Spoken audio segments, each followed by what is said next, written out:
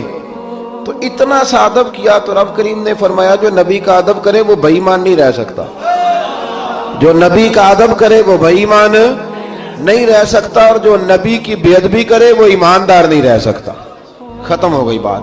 یہاں ہمارے صوفیاء نے یہ بات لکھی ہے کہ چونکہ انہوں نے آتے ہی کہا تھا کہ آپ پہلے ڈالیں گے یا ہم پہلے ڈالیں، تو حضرت موسیٰ سے انہوں نے پوچھ لیا. نبی کے پوچھے بغیر پہل نہیں کی تو اللہ نے انہیں ایمان کی دولت عطا کر دی. اللہ تعالیٰ نے فرعونیوں پر قحط سالی کا عذاب نازل کیا. فرعونیوں کا طریقہ یہ تھا کہ اچھائی کو اپنا کمال گردانتے تھے، کہتے تھے یہ ہماری طرف سے، اور برائی کو معاذ اللہ بدشگونی کے طور پر موسیٰ علیہ السلام کی طرف منسوب کرتے تھے. کہتے تھے معاذ اللہ آپ کی وجہ سے یہ سارا کچھ ہو رہا ہے. ہوتے نا، نہیں کہتے ہیں جب سے میں وہاں گیا ہوں تب سے. ہمارے بزرگ ایک لطیفہ بھی سنایا کرتے تھے کہ کسی زمیندار نے نماز پڑھنی شروع کی تھی تو اس کے جانور مرنے شروع ہو گئے. اب لوگ سمجھتے ہیں کہ معاذ اللہ شاید یہ کسی بزرگ کے سبب سے ایسا ہے، حالانکہ یہ تو اللہ کی طرف سے آزمائش ہوتی ہے، اس کی حکمتیں ہوتی ہیں. اللہ تبارک و تعالیٰ نے ان پر عذاب کیا نازل کیا. آیت نمبر 130 اور 143 کا بھی آپ سورہ اعراف کی پڑھیں تو اللہ تعالیٰ نے ان پر ٹڈیوں کا، جموں کا، مینڈکوں کا اور خون کا عذاب نازل کیا. یہ کس قسم کا عذاب ہے؟ جمعے پڑ گئیں، ٹڈیاں آ گئیں، یہ اللہ نے عذاب نازل کیا. جب وہ عذاب میں مبتلا ہوئے تو موسیٰ علیہ السلام سے کہا کہ آپ اللہ سے دعا کریں کہ ہم سے یہ عذاب ٹل جائے. تو پھر اللہ تبارک و تعالیٰ نے بنی اسرائیل کو سمندر پار کر کے ایسی قوم کے پاس پہنچا دیا جو بتوں کی پرستش کرتی تھی. وہ تو بچ گئے لیکن فرعونی سارے دریا کے اندر غرق ہو گئے. حضرت موسیٰ علیہ السلام سے کہنے لگے کہ ہمارے لیے بھی یہ خدا بنا دیجئے. حضرت موسیٰ علیہ السلام نے فرمایا بت پرستی کرنے والے جاہل ہیں. یہ بت پرست قوم کے پاس جب گئے نا بنی اسرائیل والے، بت پوجتے ہوئے دیکھا تو کہنے لگے ہمارے لیے بھی سامنے بنا کے رکھ دو.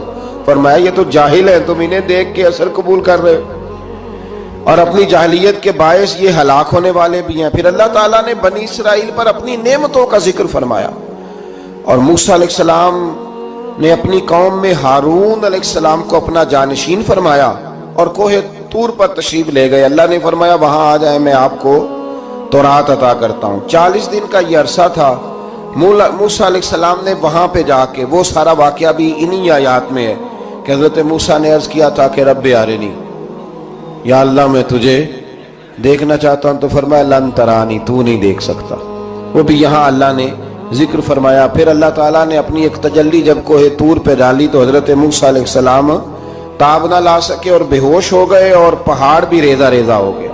اس کا ذکر بھی اللہ نے انہی آیات میں فرمایا. آیت نمبر 144 سے 155 تک حضرت موسیٰ علیہ السلام کو رسالت عطا کرنے، کلیم اللہ کا منصب عطا کرنے